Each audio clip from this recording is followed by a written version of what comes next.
ಈ ರಹಸ್ಯ ಯಾರು ಹೇಳ್ತಾ ಇಲ್ಲ. ತೂಕ ಕಡಿಮೆ ಮಾಡೋದ್ರ ಬಗ್ಗೆ ಯೋಚನೆ ಮತ್ತು ಕಷ್ಟ ಪಡೋದನ್ನ ನಿಲ್ಸಿ ಕೊನೆ ತನಕ ನೋಡಕ್ ಮರಿಬೇಡಿ. ತುಂಬಾ ಸಿಂಪಲ್, ನಂಬಕ್ಕೆ ಆಗಲ್ಲ. ಈ 7 ಸಿಂಪಲ್ ಕ್ರಮಗಳು ಮುಂದಿನ 3 ತಿಂಗಳು ಸರಿಯಾಗಿ ಫಾಲೋ ಮಾಡಿ, ನಿಮಗೆ ಇಷ್ಟದ ರಿಸಲ್ಟ್ ಕಾಣುತ್ತೆ. ನಂಬರ್ 1, ಪ್ರತಿದಿನ ನಡೀರಿ. ಎಷ್ಟು ಸ್ಟೆಪ್ಸ್ ಮುಖ್ಯ ಅಲ್ಲ, ಇನ್ನೂ ನಡಿಬೇಕು, ಇನ್ನೊಂದ್ ಸ್ವಲ್ಪ ನಡಿಯೋಣ ಅನ್ನೋದನ್ನ ಮೈಂಡ್ ಸೆಟ್ ಮಾಡ್ಕೊಳ್ಳಿ. ಯಾಕಂದ್ರೆ ಪ್ರತಿ 10 ನಿಮಿಷ ನಡೆದ್ರೆ ಸುಮಾರು 40 ಕ್ಯಾಲರೀಸ್ ಖರ್ಚಾಗುತ್ತೆ. 10 ನಿಮಿಷ ನಿಮ್ಮಿಂದ ಸ್ಪೇರ್ ಮಾಡಕ್ ಆಗಲ್ವಾ? ನಂಬರ್ 2, ಪ್ರತಿ ವಾರ 4 ರಿಂದ 5 ದಿನ ವ್ಯಾಯಾಮ ಮಾಡಿ. ಯಾವ ರೀತಿ ವ್ಯಾಯಾಮ ಮಾಡಬೇಕು?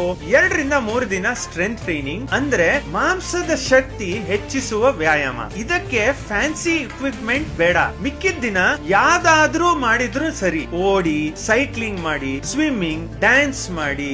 ನಂಬರ್ 3, ಪ್ರೋಟೀನ್ ಮತ್ತು ತರಕಾರಿ ಹೆಚ್ಚಿಸಿ. ಒಂದು ಸಿಂಪಲ್ ಟ್ರಿಕ್, ನಿಮ್ ಪ್ಲೇಟ್ ನಲ್ಲಿ ಹೆಚ್ಚು ಪ್ರೋಟೀನ್ ಮತ್ತು ತರಕಾರಿ ತುಂಬಿ ಇದು ಎಲ್ಲಿದೆ ಅಂತ ಹುಡುಕೋದು ಪ್ರಯತ್ನ ಮಾಡಿ. ನಂಬರ್ 4, ಸ್ವೀಟ್ ಮತ್ತು ಫ್ರೈಡ್ ಫುಡ್ ಕಡಿಮೆ ಮಾಡಿ. ಇದು ತುಂಬಾ ಈಸಿ. ನೀವು ಸ್ವೀಟ್ ಅಥವಾ ಫ್ರೈಡ್ ಆಹಾರ ಬಿಡಬೇಕು ಅಂತ ಇಲ್ಲ, ಜಸ್ಟ್ ಕಡಿಮೆ ಮಾಡಿ ಅಷ್ಟೇ. ಯಾಕಂತ ಗೊತ್ತಾಗ್ಬೇಕಂದ್ರೆ ಕೊನೆ ತನಕ ನೋಡಿ. ನಂಬರ್ 5, ಪಿಷ್ಟ ಇರುವ ಆಹಾರ ಎಚ್ಚರಿಕೆಯಾಗಿ ತಿನ್ನಿ. ಅನ್ನ, ಬ್ರೆಡ್, ಪಾಸ್ತಾ, ಗೋಧಿ ಅಥವಾ ಯಾವುದೇ ಸಿರಿಧಾನ್ಯ ನೋಡ್ಕೊಳ್ಳಿ. ನೀವು ದೈಹಿಕವಾಗಿ ಚುರುಕಾಗಿಲ್ಲ ಅಂದ್ರೆ ಕಡಿಮೆ ಮಾಡಿ. ನಿಮ್ಮ ಎನರ್ಜಿ ರಿಕ್ವೈರ್ಮೆಂಟ್ ಬ್ಯಾಲೆನ್ಸ್ ಮಾಡಬೇಕು. ನಂಬರ್ 6, ಊಟ ಚೆನ್ನಾಗಿದೆ ಅಂತ ಚೆನ್ನಾಗಿ ಬಾರಿಸೋದಲ್ಲ. ಸಿಂಪಲ್ ಸೀಕ್ರೆಟ್, ಓವರ್ ಈಟ್ ಮಾಡಬೇಡಿ. ತೂಕ ಕಡಿಮೆ ಆಗ್ಬೇಕಂದ್ರೆ ಸ್ವಲ್ಪ ಕಡಿಮೆ ತಿನ್ನಕ್ಕೆ ಪ್ರಯತ್ನ ಇರಬೇಕು. ನಂಬರ್ 7, ಒಳ್ಳೆ ನಿದ್ರೆ ಮಾಡಿ. ಗೇಮ್ ಚೇಂಜರ್ ವಿಷಯ ನಿದ್ರೆ.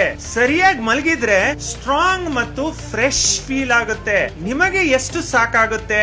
6 ಗಂಟೆಯ ಅಥವಾ 8 ಗಂಟೆಯ ನೋಡಿ. ಅದನ್ನು ಪಕ್ಕಾ ಫಾಲೋ ಮಾಡಿ. ನಿರಂತರ ಅಭ್ಯಾಸ ಮಾಡಬೇಕು. ನೀವು ಆಕ್ಷನ್ ತಗೊಳಕ್ ರೆಡಿ ಇದ್ದೀರಾ? ನೀವು ಫಿಟ್ ಮತ್ತು ಹೆಲ್ದಿ ಆಗ್ಬೇಕಂದ್ರೆ ನನ್ ಪೇಜ್ ನಿಮ್ ಜೀವನ ಬದಲಾಯಿಸುತ್ತೆ. ಜೊತೆಗಿರಿ. ನೀವು ಸುಮಾರೆಲ್ಲ ಮಾಡಿ ಸೋತೋಗಿದ್ದೀರಾ, ಆದ್ರೆ ನಿಜವಾಗ್ಲೂ ನಿಮಗೆ ತುಂಬಾ ಆಸೆ ಇದೆ ನೀವು ಚೇಂಜ್ ಆಗ್ಬೇಕಂತ. ಹಾಗಾದ್ರೆ ಪ್ಲಾನ್ ಬೇಕಿದ್ರೆ ನನಗೆ ಪ್ಲಾನ್ ಅಂತ ಮೆಸೇಜ್ ಮಾಡಿ. ಈ ಟಿಪ್ಸ್ ನಿಮಗೆ ಯೂಸ್ಫುಲ್ ಅನ್ಸಿದ್ರೆ ನಿಮ್ ಫ್ರೆಂಡ್ಸ್ ಜೊತೆ ಪ್ಲೀಸ್ ಶೇರ್ ಮಾಡಿ.